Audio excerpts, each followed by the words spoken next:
Now let's get started with our first presentation by Amy Sell. Amy's here to give us some basic tips to get started in our family history search. Amy works for our sister site, British Newspaper Archive, and is a keen and experienced family historian. In her family, she's uncovered an Olympic medal winner, a criminal, and a full line of chimney sweeps. And she'll be telling you everything you need to know to get started on your family tree. You'll be able to uncover the heroes or the rogues. Who knows what you'll uncover when you listen to Amy and start your journey. Welcome, Amy. Thanks, Josh. Hello, everyone. I'm Amy, and I've been tracing my family history for about 6 years now. I'm going to show you today how you can get started with tracing your own family tree using Findmypast. So the first step really is to write down everything you already know about where you come from and who your ancestors are. You can do this by using the family tree at Findmypast. It's totally free to use, and you'll always have access to it regardless of whether you have a Findmypast subscription. So if there's anything you do this weekend, I really recommend you starting a family tree. You can find it by clicking on the My Family Tree tab on the top of the website there. And you can see that I've written down everything that I already know about my family. So I obviously know about myself, my parents, my grandparents, and I also know about one set of great-grandparents. But your relatives might know more, so the next step is to speak to your family. Now, I'm lucky enough to have my grandmother still alive, so she was able to tell me lots more about my family history. But you could also speak to parents, to your siblings, to aunts and uncles. Other people may remember extra facts. So I've entered in here the extra information my nan was able to tell me. So she knew the names of my great-grandparents, her parents-in-law. So I've entered in Ernest Sidney Sell and Ethel May Silk. And what you'll also find from relatives is they may have copies of family photos as well that they'll let you scan and upload to your family tree. So for instance, this is a photo of my great-grandparents, Ethel and Ernest, and they're there playing with my dad as a child. And I'd never seen a photo of them before, so this can be really illuminating and definitely worth asking for. And you can add them to your family tree. So here I've clicked on Ethel's name to open up her profile. If I click on the profile image here, it will open the full profile. And this is where you'll see lots of facts about your ancestor, what you know, and you can add more to it here. So I can add facts and events, I can add relations, but what I'm going to add here is media. So I've uploaded the photo, and I've entered a title and a description. You can add a location if you know it, and you can add a date. You can also set it as the profile picture for your ancestor. So I've chosen to set it as Ethel's profile picture on the tree. You can also add facts, as I mentioned before, and you can do that by clicking on the Facts and Events button. It will open up a long list of different facts you can enter, or you can make up your own facts to enter in. But I've entered in the information that my nan knew, so she knew when Ethel and Ernest married in 1921 in Islington, and she also knew that she died in 1968. And that leads nicely on to the next step, which is filling in the gaps in the profile. So you can see here that I don't know anything about when Ethel was born. So that's what I'm going to start looking for. Now just follow that, the link there, search for the birth record, and it will take you through to the search results. This is for all of the birth and baptism records on Findmypast, and that includes all of the births that were registered in England and Wales all the way back to 1837. Now it's found me 25 results, but I actually know a bit more about my ancestor, so I can edit my search and add a bit more information by using this button on the left. So what I know is my nan knows that Ethel's family were from London and that she was born and always lived her life in London. So I've changed the where position to Britain and to London, and that's narrowed my search results down to just 12. Now I can see that these results are ordered in order of relevance. So the exact matches appear at the top, then we go to Ethel M's, so near to exact matches, and then we go to matches for someone who might have had Ethel as a middle name. But from the top results, I can see that only one would have been old enough to get married in 1921. Unfortunately, her birth was registered in Islington as well, which is where I know she got married. So it looks like a very good match. Now on the right-hand side, you'll see some buttons, and that will allow you to view the image of the record or the transcript of the record. Now, a transcript is basically a typewritten version of what you'll see on the original record. So I'm going to have a look at that because it's easier to read. And it tells me that Ethel May Silk, her birth was registered in the second quarter, so that means April, May or June. It tells me it was in Islington, and it also gives me a volume and a page number. Now these are really important numbers for ordering a copy of Ethel's birth certificate, and you can do that through the General Register Office, and it will give you lots of extra information to add to your family tree, so I really recommend you doing this.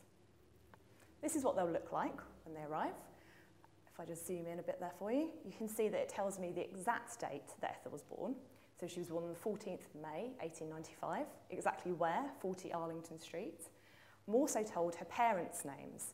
So I know that her father now is called Charles Silk, and her mother was called Florence Elson. And I also find out what Charles was doing as a job at the time his child was born. So it says here that he was a sorter for the GPO, and that means the General Post Office.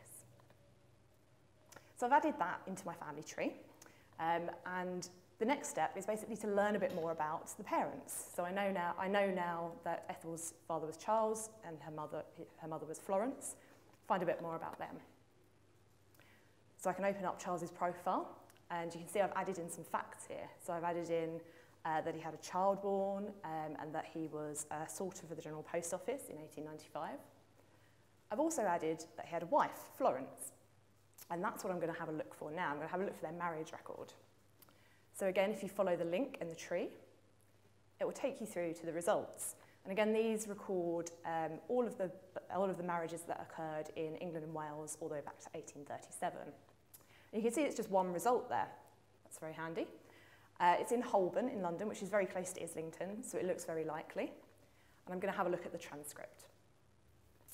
Now you can see that the marriage match, which is unique to Findmypast, has matched up that Charles Silk either married a Florence Beatrice Elson or a Charlotte Betchley. And this has basically matched it based on the matching volume and the page number. So it knows that Charles's matches these ladies. So hopefully it's Florence, but I can go to the General Register Office and I can order a copy of the certificate to find out. Fortunately, it does seem to be my ancestors. So I know now that they married on the 25th of June, 1893. I know their full names, so I can see that Florence had an extra middle name, Maud, Florence Beatrice Maud Elson. I know their exact ages. This is very handy for them finding their birth records. I'm told that Charles was still a sorter at this point, so this follows what I already know. And the extra handy bit of information it gives me is their father's names. So I find out that Charles's father was William Silk, and he brilliantly was a potato salesman. I also find out that Florence's father was John Elson, a warehouse man. And I can add that again to my family tree, so I've stretched it back another generation. And then you can go to the census records and start having a look for your family in there. I'm going to talk a bit more about the census records a bit later on, but basically on Findmypast, from England, Wales and Scotland, we have census records from 1841 all the way up to 1911. So if you, from the family tree, go to the tab at the top, Search Records, and choose Census Land and Surveys, this will take you to a search screen that will search all of the census records on Findmypast. I've entered in Florence Elson. I'm going to have a look for her. I've also entered her year of birth, as I know this from the marriage certificate, a rough year of birth. I also know that her father's name was John, so I've popped that in as well. You can see it's found me 2 results in the whole collection. It looks like these are likely to be the same person because the date of birth is the same and they appear in two census years. So I'm going to have a look at the top one from 1891. And this is what a census form will look like. It tells me who was living in the household. So we see John at the top there. I found out his wife's name for the first time here. So I know that Sarah would be my great-great-grandmother. Great-great-great-grandmother, in fact. We also see the children who are living in the household, and that includes Florence. We see what they were doing at this point in 1891. So John is listed as a warehouse man, which matches what I saw on the marriage certificate. And Florence was actually working as a dress machinist at this point. And we get their ages on the left-hand side there as well. Finally, we find out where they were born. So we can see that the majority of the family were born in London, but there were a couple who were born in Essex, including my great-great-grandmother, Florence. She was born in Fifield. So again, I can go back and add this to my family tree, and you can see how I've stretched my, my family history back quite quickly and easily using Findmypast. So I hope that's been really useful, and please do send in any questions you might have. Well, thank you. That was very clear and a great way to get started. It's so much fun to see you build up a family tree, sort of generation by generation, using Findmypast. Now, we have a couple of questions for you. So the first question is there a limit to the number of facts that you can enter for one person on the tree? I mean, you can add as much as you like, as much as you know, as much as you can find out. More the merrier. It just really helps you understand who that person was and what their life was like. Yeah, and I certainly will say from someone who uses the family tree a lot. Absolutely. You know, there are so many different facts in there from all over the world. So it's and if there isn't one that matches what you want, make your own. Exactly. Perfect. You can create your own facts. So our next question, how many people do you have in your family tree? Oh, I see. I don't count numbers. I'm more interested in people's lives. So I have fewer, but I know more about where they came from, and perhaps what they lived through. So I'm more interested in finding out perhaps if they were ever in court, if we find them in criminal records or in the newspapers that you'll hear about a bit later. So yeah, I have quite a few, but I wouldn't put a number on it. All right. I will say I collect numbers in the beginning, but I have You're that separate to tree that's sort of the document by document tree. So yeah, I'm detail orientated. It's all about bringing the stories. Absolutely. Now, Amy, how long does it take to order records to the GRO typically? So it's quick to order, and it generally takes about a week for them to arrive in paper form. You can speed that up, but it will cost you a little bit more. Okay, and do you know from the US, is it longer?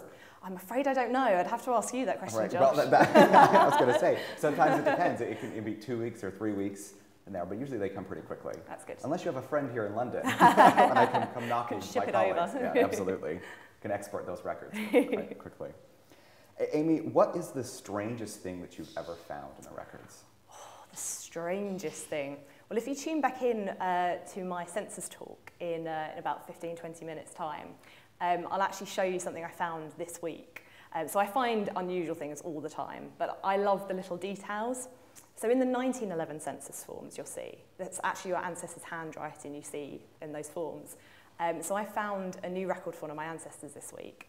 And I actually found that, as we mentioned, that my family, I have a line of chimney sweeps in there. I found that rather than writing chimney sweep, my ancestors had actually written chimney sweep. So they'd spelt it as they perhaps said it. I like to think that my ancestors might have been the inspiration for perhaps Mary Poppins' famous song, who knows? Possibly, you never know. Wishful thinking, perhaps. Okay. That is excellent. Now I have one question. What do you know about your ancestor who worked in the potato factory? I actually don't know very much about him at the moment. I'd love to find out more, but the potato salesman records, I haven't found them yet, unfortunately. I will say I'm interested because I grew up in the States in Idaho, which is potatoes are everywhere. So the potato factory, it's going to be interesting. Yeah, very interesting. I've got a lot of very interesting job titles in my family tree. Huh. Now, Amy, what about citations? How are they added into the tree?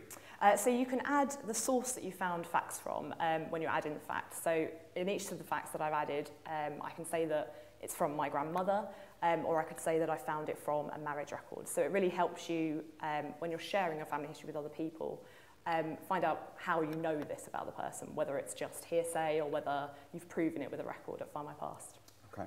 Wonderful, I know, because you can put in notes and all sorts of things in there as well. That's right, yeah. Genealogists know that you have to cite your sources. Absolutely. It's a great way to keep track of where you found something. There. Now, a question about birth records. Do they go back to 1869 in Scotland? Oh, I'm not so sure about Scottish records. I think they do. You'll find those on scotlandspeople.gov.uk. So that's our sister site, and it's actually the site run by the Scottish Government. So it's slightly different to the English and Welsh records you'll find on Findmypast. But what's great about the Scottish records is that you'll often find the full registers themselves on there. So rather than having to order a copy of a birth certificate, you'll actually already find that information online.